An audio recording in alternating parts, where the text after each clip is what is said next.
తాకట్లో ఉన్న మీ బంగారాన్ని విడిపించి ఆ రోజు ఆన్లైన్ రేటుకి కొంటాం. Sharma gold company. నమస్కారం, వెల్కమ్ టు సుమన్ టీవీ. నేను గీతాంజలి.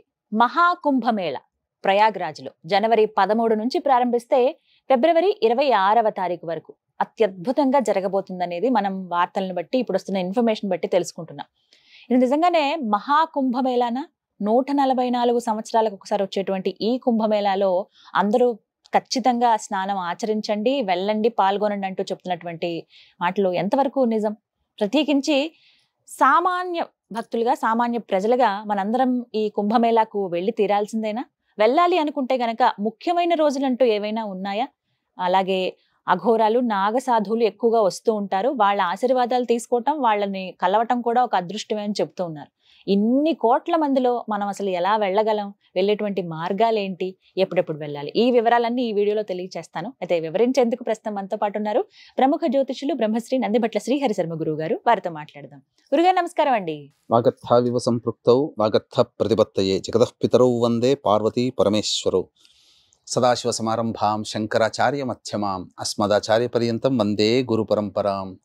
ఆదిత్యాయ చ సోమాయ మంగళాయ బుధాయ చ గురు శుక్ర శనిభ్యశ్చ రాహవే కేతవే నమః. శృంగేరి జగద్గురు పీఠాధిపతులకి, కంచి పీఠాధిపతులకి నమస్కారములు తెలియజేసుకుంటూ కార్యక్రమాన్ని ప్రారంభిద్దాం.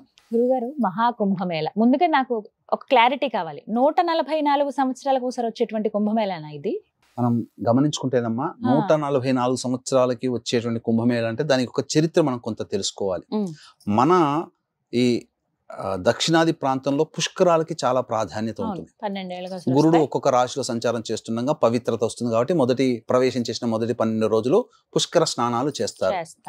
నార్త్ సైడ్ వాళ్ళు కుంభమేళాని మనం పుష్కర స్నానము, పుష్కరం ఎలా అయితే గొప్పగా అనుకుంటామో, నార్త్ సైడ్ కుంభమేళాని ఆ విధంగా చూస్తారు. అంటే దీంట్లో కుంభమేళ, అర్ధ కుంభమేళ, మహాకుంభమేళ అనేటువంటివి 3 ఉంటాయి. అందులో మనం గనక గమనించుకున్నట్లయితే దీనికి సముద్ర మథనము, క్షీరసాగర మథనం అమృతం కోసం జరిగినప్పుడు ధన్వంతరి అమృత కలశాన్ని పట్టుకొని ఉద్భవించాడు. ఆ ఉద్భవించినటువంటి సందర్భంలో దేవతలకి ముందుగా పంచేటువంటి సందర్భంలో ఆ కలశంలోని 4 చుక్కలు 4 ప్రదేశాల్లో పడ్డాయి. ఒకటి ప్రయాగ, ఇంకొకటి హరిద్వార్, 3 నాసిక్, 4 ఈ యొక్క మధ్యప్రదేశ్ లో ఉన్నటువంటి ఉజ్జయిని, క్షిప్రా నది, అది హరిద్వార్ లో గంగా, నాసిక్ లో గోదావరి, ఇక్కడ త్రివేణి సంగమం గంగా, యమున, సరస్వతి ప్రయాగలో. 2019లో అర్ధ కుంభమేళా జరిగింది. నేను కుటుంబ సమేతంగా హాజరయ్యాం, చక్కగా స్నానం ఆచరించాం. ఈ సంవత్సరం కూడా వెళదామని అనుకుంటున్నాను. కాకపోతే చిన్న పిల్లలు ఉన్నటువంటి కారణం చేత కుటుంబంగా కాకుండా ఒక్కడిగా వెళ్తున్నాను. ఎందుకంటే వీక్షించేటువంటి ప్రేక్షకులు కూడా ఈ కుంభమేళ అత్యంత ప్రతిష్టాత్మకంగా యోగి ఆదిత్యనాథ్ గారు తీసుకుంటున్నారు. ఎన్ని వేల కోట్లు గురుగారు, వేల కోట్లు. ఏమి లేని ప్రదేశంలో ఒక సిటీనే నిర్మించేశారు. అసలు మామూలుగా కాదమ్మా, అన్ని వేల మందికి. అంటే దాదాపుగా వాళ్ళు మొదట అంచనా వేసింది 20 కోట్లు, 20 కోట్లు, కానీ మారుతూ వచ్చి 30 కోట్లు. ఇప్పుడు ఏంటనంటే దాదాపు 40 నుంచి 50 కోట్ల మంది హాజరవుతారని చెప్పి ఒక అంచనా పెరుగుతుంది. ఆ పెరిగిన అంచనాకి తగ్గట్టుగా వసతులు కూడా అంతే సమర్థవంతంగా గమనిస్తున్నాం. ఈ యొక్క గూస్ బంప్స్ వస్తున్నాయి. ఈ యొక్క కుంభమేళ తర్వాత యోగి గారి ప్రతిభ తెలుస్తుంది.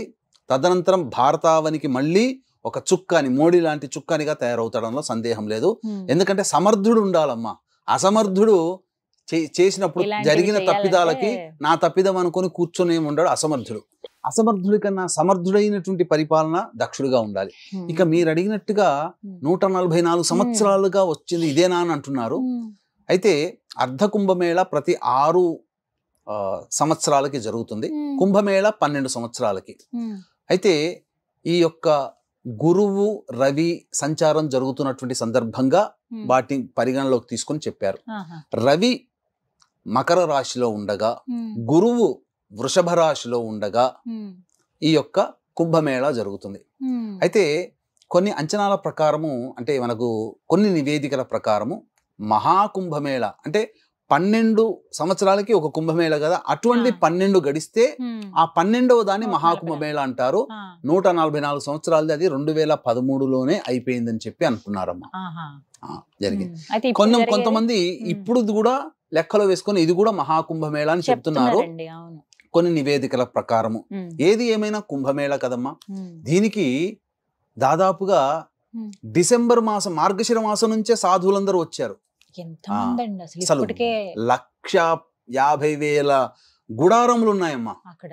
వచ్చేటువంటి వాళ్ళకి ప్రయాణికులుగా వచ్చేటువంటి వాళ్ళందరూ కూడా స్నానం ఆచరించడానికి వచ్చేటువంటి వాళ్ళందరూ కూడా వసతి ఏర్పాట్లు 4 వైపులా 24 అవర్స్ కిచెన్ నడిచేటువంటిది కూడా పెట్టేస్తున్నారు. వచ్చినటువంటి వాళ్ళకి ఎక్కడ కూడా భోజనానికి ఇబ్బంది కాకుండా వసతిగా ఉండేందుకు గుడారాలు ఏర్పాటు చేస్తున్నారు. అలాగే ముఖ్యంగా స్నానం ఆచరించినటువంటి స్త్రీలు ఆ స్నానం ఆచరించి బయటి దాకా వచ్చి ఇబ్బంది పడకుండా అక్కడనే నదిలో ఉండగానే బోట్లోనే మార్చుకునే విధంగా చాలా పకడ్బందీ వ్యవహారంగా స్త్రీలకి అనుకూలంగా కూడా ఉన్నాయి. కాబట్టి స్త్రీ పురుషులు అందరూ కూడా ఇప్పుడు, ఎందుకంటే కొన్ని అసాంఘిక శక్తులు ఉంటాయమ్మా ఎక్కడైనా కానీ, కాబట్టి స్త్రీలకి పెద్దపీట వేసే విధంగా, వాళ్ళని గౌరవించే విధానంగా, వారు స్నానం చేసిన చోటనే మార్చుకునే విధానంగా ఉంటుంది. అంత పకడ్బందీగా చేశారమ్మా. అసలు 4-5 కిలోమీటర్ల వరకు కూడా అసలు కార్లు కానీ ఏవి అనుమతించబడు, అంతా మనం నడకగుండాగానే రావాలి. కానీ చాలా గొప్పదైనట్టుగా చెప్పవచ్చు, మహాద్భుతమైనటువంటి పర్వదినాలుగా చెప్పొచ్చు. కుంభమేళాలో కొన్ని ఉంటాయి. ఇప్పుడు 45 రోజులు కదండి. అవునమ్మా. అన్ని రోజులు అక్కడ ఉండడం అనేది ఎవరికి సాధ్యం కాదు. ఎవరో ఇంకా ఖచ్చితంగా ఉండాలి అనుకున్న వాళ్ళు తప్ప. అందులోని ఇప్పటికే అఖాడాలుగా వచ్చినటువంటి అఘోరాలు కావచ్చు, నాగసాధువులు, వీళ్ళందరూ వచ్చున్నారు కొంతమంది అని చెప్తూ ఉన్నారు. కొంతమందికి ఏంటంటే వెళ్ళాలి, కనీసం 2 రోజులైనా ఉండాలని ఉంటుంది. ఇవన్నీ కాదులే, ముఖ్యమైన రోజుల్లో వెళ్దామని కొంతమందికి ఉంటుంది.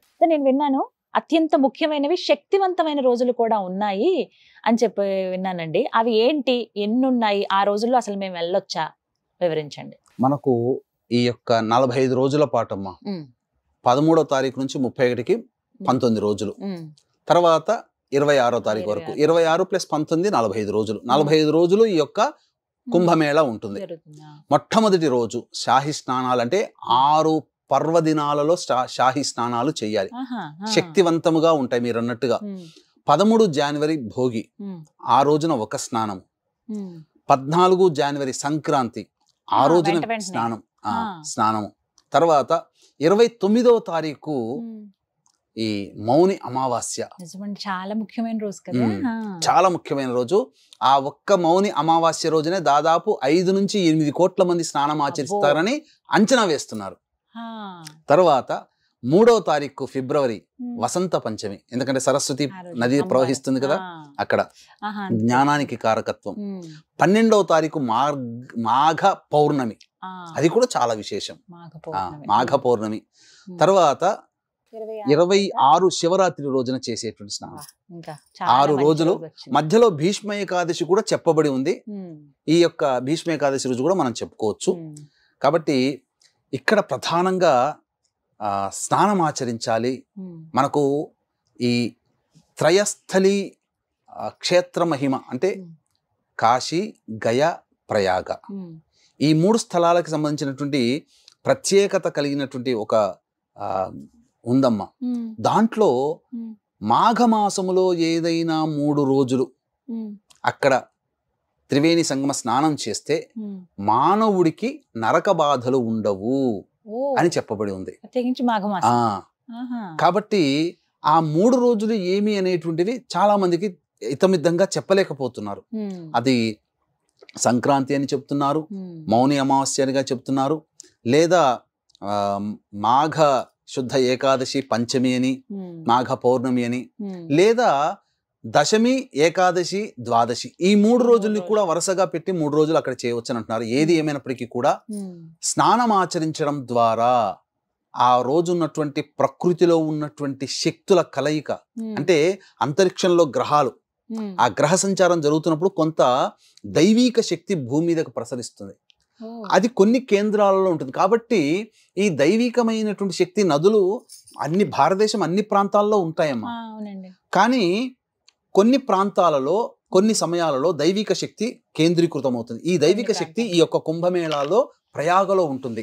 త్రివేణి సంగమంలో సంబంధించినటువంటి స్నానం ఆచరించడం కాబట్టి అందరూ కూడా స్నానం ఆచరించవచ్చు. ముఖ్యంగా చెయ్యాల్సినటువంటి విధులు ఆ యొక్క త్రివేణి సంగమ స్థలికి చేరుకున్న వెంబడి నుంచి మళ్ళీ అక్కడి నుంచి వెళ్లేంత వరకు కూడా మాంసాహారము భుజించకూడదు, మద్యపానము తీసుకోకూడదు, దంపతులుగా వెళ్తే దాంపత్యము ఉండకూడదు, బ్రహ్మచర్య వ్రతాన్ని ఆచరించాలి, సదా నారాయణుని స్మరణ, సదా శివనామ స్మరణ చేసుకుంటూ ఉండాలి. ఆ ఉన్నటువంటి రోజులన్నీ కూడా చాలా పుణ్యవంతమైనటువంటి సమయముగా శక్తివంతముగా భావించుకొని ఆ విధంగా అక్కడ చరించాలి. తర్వాత వీక్షించేటువంటి ప్రేక్షకులకు కూడా గమనిక, ఈ యొక్క ఫిబ్రవరి 12వ తారీఖు రోజున మాఘ పౌర్ణమి సందర్భంగా సమస్త పాపక్షయార్థము తిలా హోమము అనేటువంటిది మన పీఠం ఆధ్వర్యంలో 3 రోజుల పాటు జరుగుతుంది. అవకాశం ఉన్న వాళ్ళు ఆ తిలా హోమంలో, ఎందుకంటే ప్రయాగలోనంటేనమ్మా ప్రయాగలో తిలలు దానం చేయాలి, తిలా హోమం చేయాలి ఖచ్చితంగా. కాబట్టి అటువంటి బృహత్తరమైనటువంటి మహత్తరమైనటువంటి కార్యక్రమం మాఘ పౌర్ణమి దరిమల 3 రోజుల పాటు చేస్తున్నాం. అక్కడ పిండ ప్రదానాలు కూడా చేసుకోవచ్చు, తర్పణాలు కూడా వదలవచ్చు. ఆ కార్యక్రమాలు కూడా చేయాలనే సంకల్పం ఉంది. పిండ ప్రదానాలు, తర్పణాలు, తిలాహోమం 3 రోజుల పాటు జరుగుతాయని చెప్పవచ్చు. అవకాశం ఉన్న వాళ్ళు వీరి యొక్క ఎలా సభ్యత్వం తీసుకోవాలనే వివరాలు కార్యక్రమ తదనంతరం కాంటాక్ట్ చేయవచ్చు. ఇక మనం గమనించాల్సింది ఏంటంటే తిలాదానం చేయాలి. ఆ రోజున తీసుకుంటారు తిలాదానం. బ్రాహ్మణుడు ఖచ్చితంగా మనం పుష్కరాలలోనైతే ఏ విధంగానైతే కుటుంబ సమేతముగా వెళ్ళి స్నానం ఆచరించి తదనంతరమున ఉత్తర క్షణమునే తర్పణాది కార్యక్రమాలు, పిండ ప్రధాన కార్యక్రమాలు చేస్తారో ప్రతి వాళ్ళు చేయాల్సిందే అక్కడ. అంటే ఇప్పుడు మనం దక్షిణ భారతదేశానికి సంబంధించి తెలుగు వాళ్ళగా ఎప్పుడెప్పుడు ముఖ్యమైన రోజులని అలా ఏమైనా చెప్తారా? మనకు చెప్పబడినటువంటిది ఈ 6 స్నానాలు చాలా ముఖ్యమైనవి. కాకపోతే నేను కొన్ని ప్రికాషన్స్ అయితే చెప్పదలుచుకున్నానమ్మా. ఎందుకంటే లక్షలు కాదమ్మా, కోట్ల మంది వస్తున్నారు కదా. ఒక రోజున 5 నుంచి 8 కోట్లు ఎక్స్పెక్ట్ చేస్తున్నారు. కాబట్టి దయచేసి చిన్న పిల్లలు ఉన్న వాళ్ళని తీసుకెళ్ళకండి. అదొకటి ప్రికాషన్, జాగ్రత్త. ఎందుకనంటే ఒక ఉత్తర క్షణంలోనే ఎక్కడికి పోతారో తెలియదు అంతమందిలో. తర్వాత ముఖ్యంగా ప్రతి వాళ్ళు కూడా మీ మెడలో ఒక బ్యాచ్ అనేది ఉండాలి. ఎవరైతే వెళ్తున్నారో యాత్రికులు ఒక బ్యాచ్ పెట్టుకోవాలమ్మా. అందులో పేరు, కాంటాక్ట్ నెంబరు, ఊరు, మళ్ళీ తర్వాత భర్త లేదా భార్య బంధువుల పేర్లు, వాళ్ళ కాంటాక్ట్ నెంబర్లు ఆ బ్యాచ్ లో ఉండాలి. ఎక్కడ తప్పిపోయినా వాళ్ళందరూ దీని ద్వారా తెలుసుకోవచ్చు. ఖచ్చితంగా దంపతులు వెళ్తే ఇద్దరి చేతుల్లో ఫోన్లు ఉండాలి, ఫుల్ ఛార్జ్ చేసుకొని ఉండాలి. ఎందుకంటే తప్పిపోయిన ఎక్కడికక్కడికి వాళ్ళు తెలియాలి. తర్వాత ఎందుకు చెప్తున్నా అంటే ఇవన్నీ మానవ తప్పిదాలు జరిగేటివి. కాబట్టి క్రౌడ్ గా ఉన్న చోట వెళ్లకుండా సమయం కోసం వేచి చూచి ఉండి క్రౌడ్ లేని ప్రదేశంలో మాత్రమే స్నానం ఆచరించే ప్రయత్నం చేయండి. ఇప్పుడు ఇక్కడ బయలుదేరామనుకోండి, ఒక రోజు పడుతుంది కదా. ఇప్పుడు అన్ని కూడా అనేక రవాణా సౌకర్యాలు ఉన్నాయమ్మా. అనేక ఈ యొక్క భారతదేశం గుండా ప్రభుత్వం, కేంద్ర ప్రభుత్వము అన్ని రాష్ట్రాల నుంచి కుంభమేళాకి సంబంధించినటువంటి ట్రైన్లు వేస్తున్నాయి. బస్సులు కూడా ఉన్నాయి. చాలా మంది తీర్థయాత్రలు చేసే నిర్వాహకులు చాలా మంది తీసుకెళ్తున్నారు. అలాగే విమాన సౌకర్యాలు ఉన్నాయి, రోడ్డు మార్గం కూడా వెళ్ళవచ్చు. ఒక్క రోజులో వెళ్ళి రావచ్చండి. మనకు దాదాపుగా 26 గంటల ప్రయాణం రోజే. ఒక రోజు 26 గంటల ప్రయాణం ప్రయాగ ఉంటుందమ్మా. దాదాపు 1600 కిలోమీటర్లు మన హైదరాబాద్ నుంచి లెక్కేసుకుంటే 1.5 రోజులు వెళ్ళవచ్చు. ఆగుకుంటూ వెళ్ళిన 1.5 రోజు ప్లాన్ చేసుకొని వెళ్ళవచ్చు. 3 రోజులు అయితే పడుతుంది. రావడం పోవడం 3 రోజులు.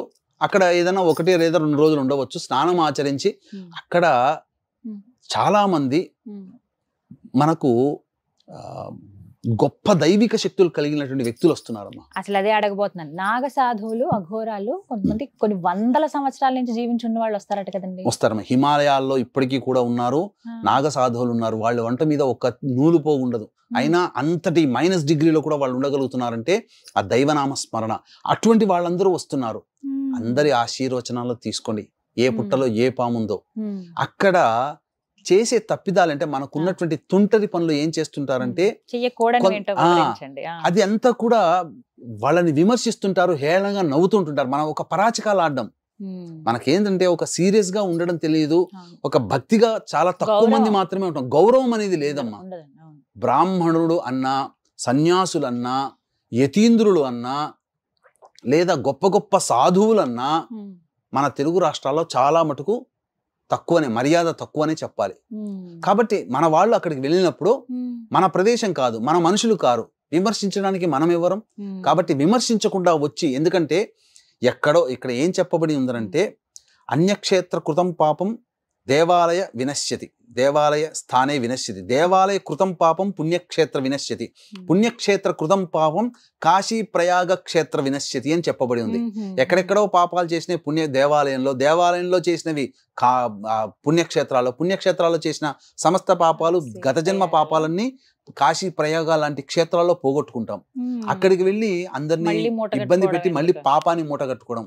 మనం ₹1 మనం దొంగతనం చేస్తే 1000 రూపాయలు దొంగతనం చేసిన ఫలితం, ₹1 దానం చేస్తే 1000 రూపాయలు దానం చేసిన ఫలితం, పుణ్యమైన 1000 రెట్లు ఉంటుంది. కాబట్టి ఎవరిని కూడా వాళ్ళ వేషధారణ మనం ఉన్నట్టుగా ఉండదమ్మా. కాబట్టి మనలో ఒక రకమైనటువంటి జుగుప్స రావచ్చు, అది మన సహజ మనస్సుది, కానీ అలా పెట్టుకోకూడదనే చెప్తున్నాను. వాళ్ళ విధానానికి ఆ విధంగా వాళ్ళు ఉన్నారు. వాళ్ళు ఎవరిని ఏమి చేయరు. వాళ్ళు వస్తారు, స్నానం ఆచరిస్తారు, మళ్ళీ ఎలా వస్తారో తెలియదు, ఆకాశంలోంచి ఎలా పోతారో తెలియదు. పోయేటప్పుడు గుంపులుగా ఉంటాయి. వాళ్ళని అనుసరిస్తూ వెళుతూ ఉంటే కొంతకాలానికి అసలు మన ముందున్న మనిషి కూడా కనబడకుండా పోతాడు. ఇంకొకటి, ఎందుకు ఈ నాగ సాధువులు అప్పుడు మొట్టమొదటి స్నానం ఆచరిస్తాము, తర్వాతనే ఈ సంబంధించినట్టు అందరూ స్నానాలు చేయాలంటే మేము మనుషులు కదా, వాళ్ళైనా దిగొచ్చారా అని చెప్పి కోర్టులో పిట్టేశారమ్మ. ఒకసారి జరిగితే నిరూపిస్తామన్నారు. అప్పుడు స్నానం ఆచరించడానికంటే ముందు, ఎవ్వరు స్నానం ఆచరించడానికంటే ముందు ఉన్నటువంటి నీరుని తీసుకున్నారు. దాంట్లో pH క్వాంటిటీ ఎట్లా ఉంది, నాగ సాధువులు స్నానం చేసిన తర్వాత pH క్వాంటిటీ ఎంత పెరిగింది, పవిత్రత, ఆ వైరస్ కానీ అన్ని కూడా దాదాపు 80% పెరిగింది.